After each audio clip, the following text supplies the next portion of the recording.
Giorno 3 sui Monti Sibillini, sono quasi le 9, quindi è decisamente tardi, però è stato un tempo speso proficuamente facendo una ricca colazione qui al rifugio Farnio e chiacchierando con gli altri camminatori con cui abbiamo scambiato informazioni e storie di vita. Adesso ci stiamo dirigendo verso Pizzoberro, che è la montagnola, Si chiama la montagnola.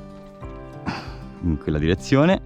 Poi scenderemo, faremo la vallata per salire sulla parte sud del Monte Bove, che è questo, e proseguire in quota nella parte dietro questa vallata e giungere praticamente sotto il Monte Sibilla.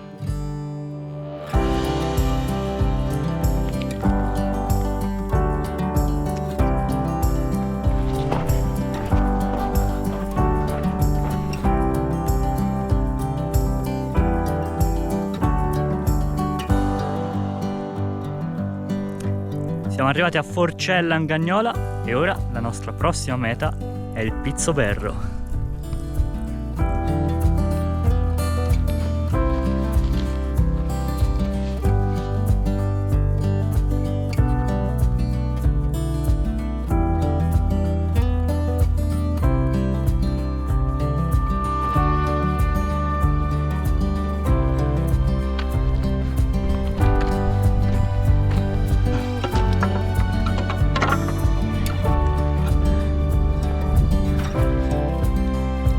Da qui vediamo anche la nostra destinazione.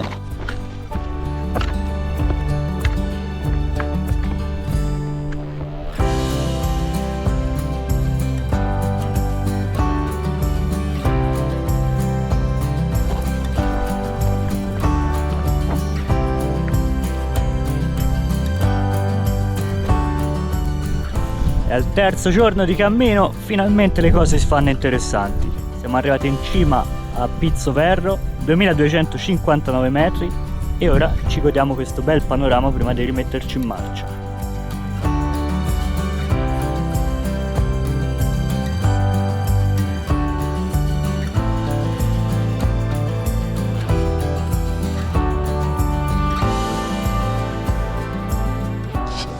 Questa è la ferrata che ci aspetta.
Much later.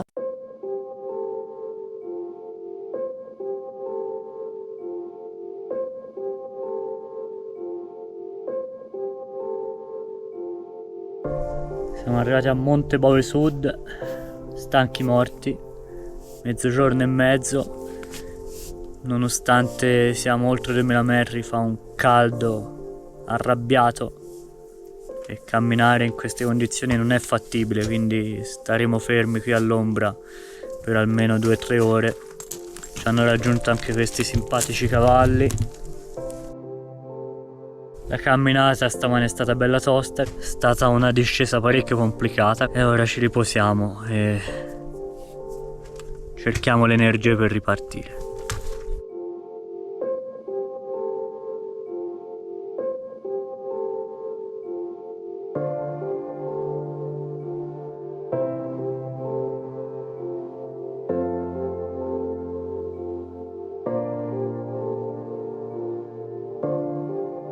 Il progetto di oggi che volevamo fare ci siamo resi conto che era infattibile, più che altro per le condizioni climatiche avverse. Ora ci sono un po' di nuvolette, ma arrivare qui sopra dal Pizzo Berro, lassù in cima, è stata veramente una sfaticata fatta sotto il sole cocente. Ci sono quasi 30 gradi anche se siamo a più di 2000 metri. La nostra direzione per stanotte sarà la valle del fiume Tenna, qua sotto.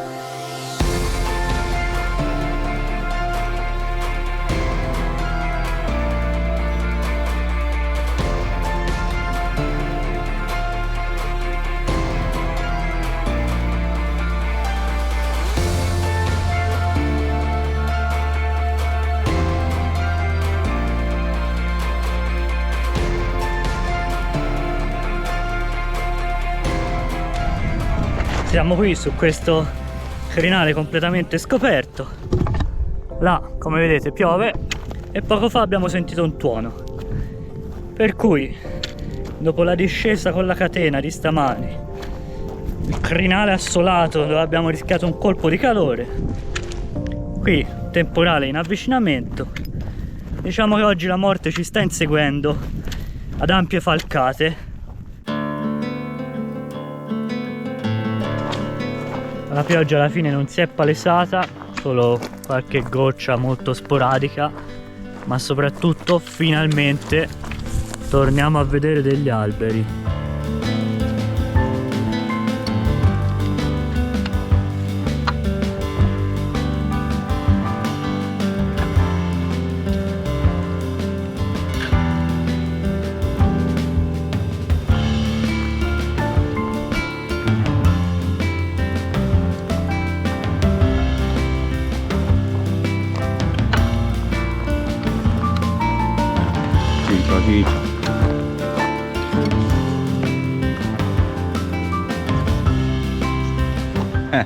Parco naturale, dicevano.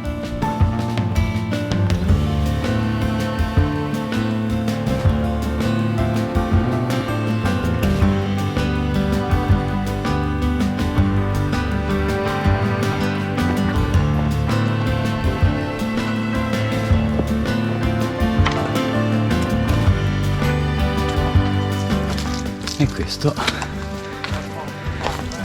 sarebbe il bivacco per i campeggiatori.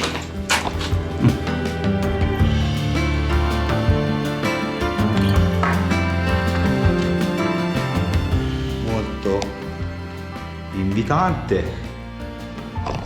Niente, pensavamo di trovare una capannina nel bosco, tenuta bene, invece no.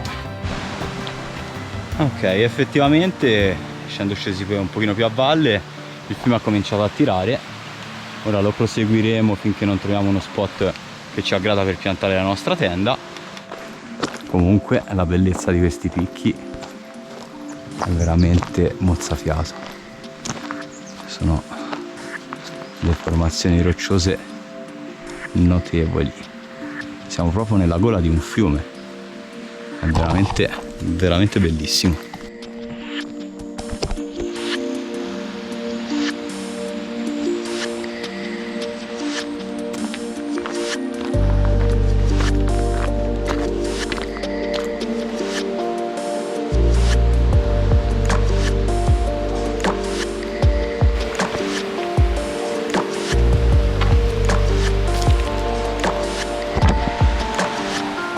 Dopo aver seguito il fiume per svariati chilometri verso valle, finalmente abbiamo trovato uno slargo dove poter piazzare la nostra tenda. in questo bellissimo posto dove c'è un piccolo laghetto e il fiumiciattolo accanto a noi. Dopo salite, discese, caldo torrido, un rischio di insolazione, ferrate spaccavita, un temporale scampato e siamo finalmente a sera fermi. Probabilmente è l'ultima notte in tenda per noi, perché domani e dopodomani abbiamo intenzione di pernottare in qualche struttura che troveremo lungo il percorso. Adesso ci dedicheremo a montare la tenda e poi appena calerà il sole penso ci metteremo a dormire, poiché la giornata di domani sarà lunga da camminare.